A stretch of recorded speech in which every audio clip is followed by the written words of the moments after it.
열린교회 성도 여러분 안녕하세요. 2월 17일 매일 성경 묵상 함께 하겠습니다. 오늘 묵상할 말씀은 요한복음 6장 16절에서 29절의 말씀입니다. 함께 읽겠습니다. 저물매 제자들이 바다에 내려가서 배를 타고 바다를 건너 가버나움으로 가는데 이미 어두웠고 예수는 아직 그들에게 오시지 아니하셨더니 큰 바람이 불어 파도가 일어나더라. 제자들이 노를 저어 시별이쯤 가다가 예수께서 바다 위로 걸어 배에 가까이 오심을 보고 두려워하거늘 이르시되 내니 두려워하지 말라 하신대 이에 기뻐서 배로 영접하니 배는 곧 그들이 가려던 땅에 이르렀더라. 이튿날 바다 건너편에 서 있던 무리가 배 한 척 외에 다른 배가 거의 없는 것과 또 어제 예수께서 제자들과 함께 그 배에 오르지 아니하시고 제자들만 가는 것을 보았더니 그러나 디베랴에서 배들이 주께서 축사하신 후 여럿이 떡 먹던 그곳에 가까이 왔더라. 우리가 거기에 예수도 안 계시고 제자들도 없음을 보고 곧 배들을 타고 예수를 찾으러 가버나움으로 가서 바다 건너편에서 만나 라삐여 언제 여기 오셨나이까 하니 예수께서 대답하여 이르시되 내가 진실로 진실로 너희에게 이르노니 너희가 나를 찾는 것은 표적을 본 까닭이 아니요 떡을 먹고 배부른 까닭이로다. 썩을 양식을 위하여 일하지 말고 영생하도록 있는 양식을 위하여 하라. 이 양식은 인자가 너희에게 주리니 인자는 아버지 하나님께서 인치신 자니라. 그들이 묻되 우리가 어떻게 하여야 하나님의 일을 하오리이까? 예수께서 대답하여 이르시되 하나님께서 보내신 일을 믿는 것이 하나님의 일이니라 하시니. 아멘.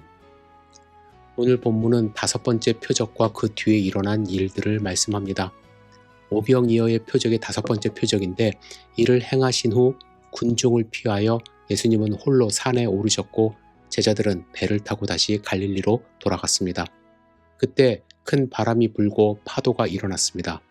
다른 복음서를 읽으면 제자들이 고난을 당하고 있었다고 기록합니다. 이때 예수님이 바다 위를 걸어 배로 가까이 오셨습니다. 제자들은 심히 두려워했습니다.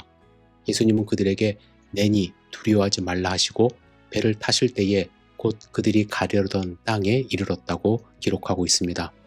여기서 요한은 마태와 마가가 언급하지 않은 또 하나의 기적을 암시합니다. 그 배가 아직 목적지까지 남겨두었던 나머지 절반의 바닷길을 예수님의 승선과 함께 곧 건너간 것으로 해석되기 때문입니다. 예수님과 제자들이 갈릴리를 건너갔을 때 사람들은 남아서 하룻밤을 지냈습니다. 그들은 예수님은 산으로 가시고 제자들만 갈릴리로 건너는 것을 보았기 때문에 예수님은 아직 산에 계신 줄 알았던 것이죠.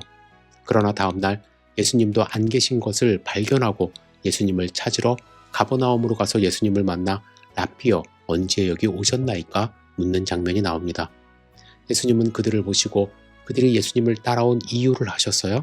그들에게 너희가 나를 찾는 것은 표적을 본 까닭이 아니요 떡을 먹고 배부른 까닭이로다 이렇게 말씀하십니다. 군중들은 눈앞에 일어나는 기적을 쫓은 것입니다. 그들은 눈앞에서 펼쳐진 떡을 보며 예수님이야말로 우리가 추대하고 우리를 다스릴 임금이라고 생각했던 것입니다. 그러나 예수님은 세상이 임금이 되기 위하여 이 땅에 오신 분이 아니죠. 그들의 현실적인 만족을 채우고자 이 땅에 오신 분이 아닙니다.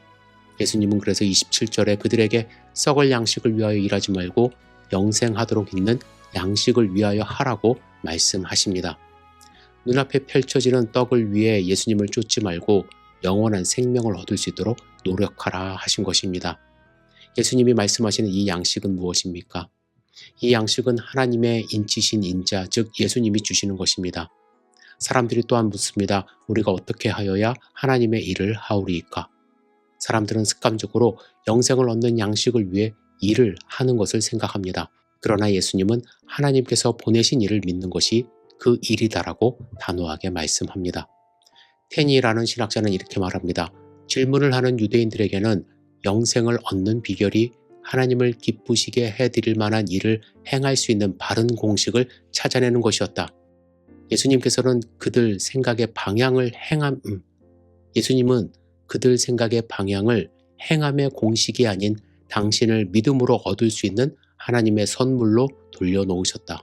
사마리아 여인에게 말씀하셨던 것과 유사한 상황이 되풀이되고 있다. 내가 만일 하나님의 선물이 무엇인지 알았다면 예수님께서는 당신께 질문하고 있던 사람들의 전제와 정면으로 충돌되는 입장에 서 계셨던 것이다. 오늘 본문을 묵상하며 우리는 나는 어떤 신앙인의 삶을 사는지 생각해 봐야 합니다. 군중들은 일상을 내려놓고 예수님을 쫓아갔습니다. 그들은 예수님이 말씀하시는 모든 일을 할 준비가 되어 있는 듯 보였습니다.